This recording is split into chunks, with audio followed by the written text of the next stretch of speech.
Do you know, Holly Gibney is a force of nature, and in Stephen King's latest book, she is an absolute arse-kicker in this.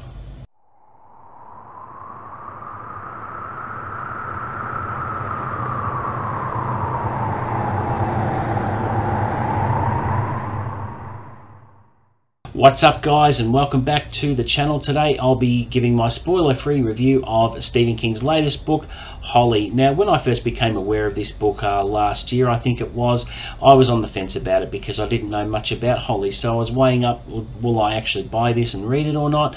Of course, I had read The Outsider and If It Bleeds, but shame on me, I realised I hadn't gotten around to reading the Bill Hodges trilogy, and I don't know why I waited so long, and I thought closer to the release date of the book I think it might be a good idea to read the Hodges trilogy so that I can develop an appreciation for the character and get to know Holly a lot better. And when I read the Hodges trilogy, I smashed it back to back, one book after another. I found it absolutely brilliant, and I think it prepared me very well going into this latest book. Okay, so let's start how I always like to, with what the book is about, and I've taken this straight from the cover blurb. When Penny Dale calls the Finders Keepers detective agency hoping for help locating her missing daughter, Holly is reluctant to accept the case. Her partner Pete has COVID, her very complicated mother has just died, and Holly is meant to be on leave, but something in Penny Dale's desperate voice makes it impossible for Holly to turn her down. Mere blocks from where Bonnie Dale disappeared live Professors Rodney and Emily Harris. They are the picture of bourgeois respectability, don't know if I pronounced that right, married octogenarians devoted to each other and semi-retired lifelong academics, but they are harbouring an unholy secret in the basement of their well-kept book-lined home. One that may be related to Bonnie's disappearance, and it will prove nearly impossible to discover what they are up to. They are savvy, they are patient, and they are ruthless. Okay, first things first, among the fan base there's been a fair bit of chatter about some of the content in the book relating to COVID and Stephen King's political views. I didn't get too much political stuff in the book, but at the beginning of the book, when I became aware that there was going to be COVID in this book, I rolled my eyes and I'm like, come on, Stephen, you're playing God here. It's your universe. Do you have to actually have COVID in your universe? It's fiction. You can write a lot of stories, even though we've had COVID, and not have it feature in the story. But as time went on, as I went through the novel a little bit more, I gave him the benefit of the doubt, because COVID does play a role in Holly's very turbulent and complex relationship with her mother. So, Stephen, I'll forgive you this time. Okay, so I was a little bit apprehensive about reading about COVID. No one really wants to read about that, but as much as I hate to admit it, it was, I would say, essential to the story in that aspect of Holly's life. Okay, so let's talk about Holly herself as a character. As I said, when I read the Hodges trilogy, I got to know her very well. When we first meet her towards the end of Mr. Mercedes, she's Bill Hodges calls her the mumbler. So she's not very engaging, she looks down, she doesn't make eye contact, and she mumbles at that point. But what I enjoyed was the climax of Mr. Mercedes, where Holly just shone in her own light. And I'm like, wow, this character is an absolute badass.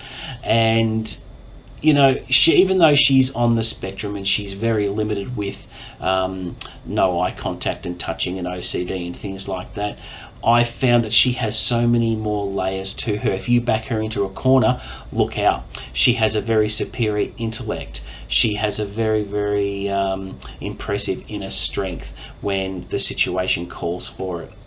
And I enjoyed reading about her even more because I had only just finished the Hodges trilogy and felt that I knew her going into this, which was fantastic. So other parts of the book that I really enjoyed was how the characters of the professors were written. They, on the surface, they seem like an unassuming old couple who appear vulnerable.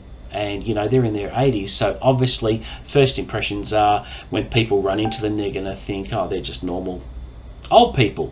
But unfortunately, it couldn't be any more different with what they're doing in this novel that's relating to the disappearances of these people. And the actual premise is very frightening, which a little bit concerning, and I'm not going to reveal any spoilers here, but how they go about their activities is very macabre. And there were some parts of the book that I was reading the page and I'm like, I think I've got to be sick. But how that was written was very, very good. It was Stephen King at his absolute best, describing certain aspects of the activities that the Harrises were doing. I really like the supporting cast in this one. I really enjoyed reading about Jerome and Barbara and their roles that they play in this book. I'm a bit of a sentimentalist, and both Jerome and Barbara in this book met with some success with their creative pursuits, which I really enjoyed reading about. It was a very strong part of the book for me. I really enjoyed that. I like how Barbara in particular is instrumental in having the case solved towards the end. I think there was a part in there where Holly was facing a couple of challenges, and how she overcome those challenges was very, very impressive. I'm very limited with what I can say here because I don't want to reveal too much, but let me just say there is a key event in the book where Holly is an absolute force of nature. She is a real badass, and I read these pages in this particular event and I'm pretty much said out loud, "Oh, you go, girl," It was really impressive on how she went about solving the case and ultimately getting out of a bit of a dire situation, which again, I'm not going to do any spoilers here, but I think the overall read was very satisfying. Once I got past the COVID stuff, it was absolutely fine, and I was pleasantly surprised because I was on the fence about reading it, and I'm glad I picked it up, and I was very happy with it overall. So if you've read the Hodges trilogy and you've read If It Bleeds and The Outsider, I thoroughly recommend this book. But if you haven't picked up a Stephen King book before either, it's not a bad way to start either. I think the police procedural stuff and the investigative things are very well done in the book, but yeah, I was really impressed with it and read it pretty quickly, and I was very satisfied with the ending. I thought it was very well done, and justice was served, let me put it that way, but that's all I'm saying. So there you go, guys. Thank you very much for watching. Please don't forget to like and subscribe. Let me know in the comments below if you've read it and what you thought of it. Let's compare notes, and as always, leave any feedback below and I'll always respond to that as well. But until the next video, guys, I'll see you later.